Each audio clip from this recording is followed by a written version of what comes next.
आकांक्षा जी, Germany से। राधे राधे। राधे राधे महाराज जी।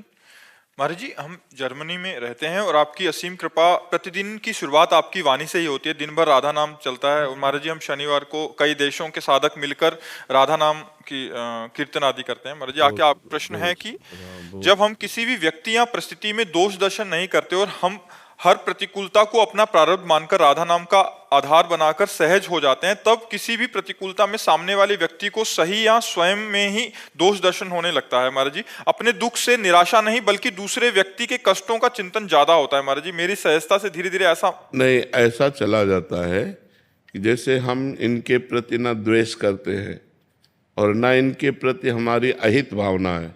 अब ये हमसे द्वेष करके जल रहे हैं तो ये इनका स्वभाव है और इनको जलना चाहिए, क्योंकि जब जलेंगे तभी इनको महसूस होगा कि मैं गलत हूँ, मेरा हृदय जल रहा है। हमको उससे दुखी नहीं होना चाहिए। हमको दुख तब होना चाहिए जब हमारी किसी क्रिया से, हमारी वाणी से इनको दुख पहुँचा, तो हमें पश्चाताप होना चाहिए कि हमने गलत किया, आगे से नहीं करेंगे।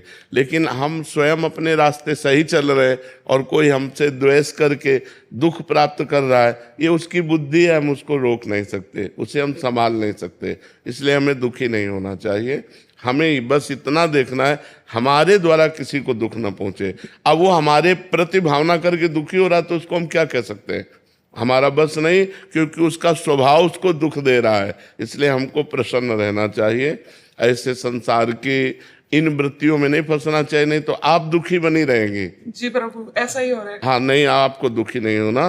प्रसन्न आत्मा संतुष्टा एन केनवा, हर परिस्थिति में प्रसन्न रहो। हमारे द्वारा अगर दुख किसी को मिला तब तो दुख होना ठीक है, क्योंकि उससे हमारा पाप नष्ट हो जाएगा, उससे हमारी क्रिया सुधर जाएगी।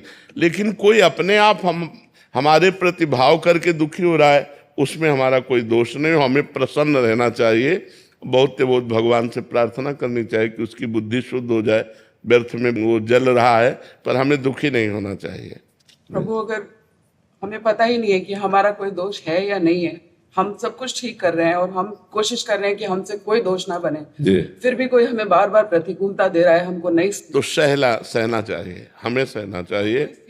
हाँ, उमा क्षमा सापो ते भारी, अपने कर्म जाय अपकारी। जब आप सहोगी तो आपकी सहनशीलता उसके स्वभाव को नष्ट कर देगी, उसको ठीक कर देगी, उसका दंड उसको मिलेगा।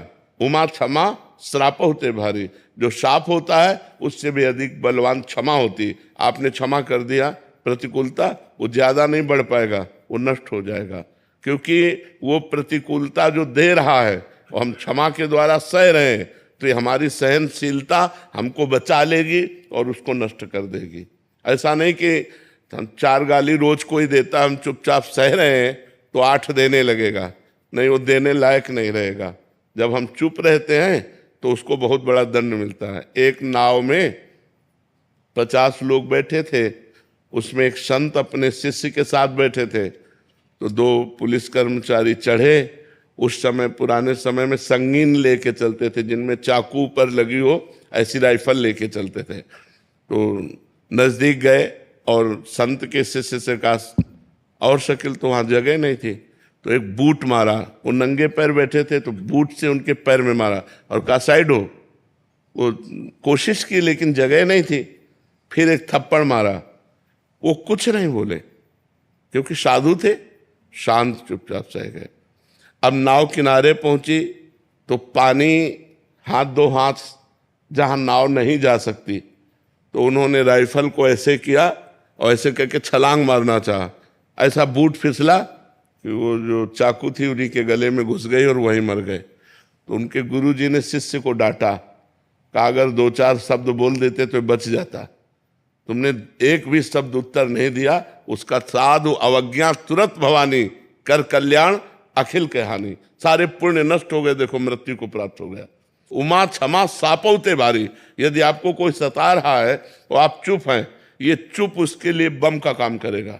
अगर हमने कुछ बोल दिया तो बचत हो जाएगी, अगर हमने बोला नहीं तो उसको भोगना पड़ेगा और तत्काल कोई न कोई उसके ऊपर अटैक होगा, काल का, माया का, कि वो झेल नहीं पाएगा। ये सिद्धांत है।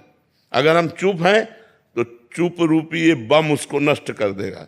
और अगर हम बोल दिया तो उसके पाप नष्ट हो जाएंगे, वो बच सकता है। अगर हम बोले ना तो फिर बहुत बड़ा अहित हो सकता है उसका।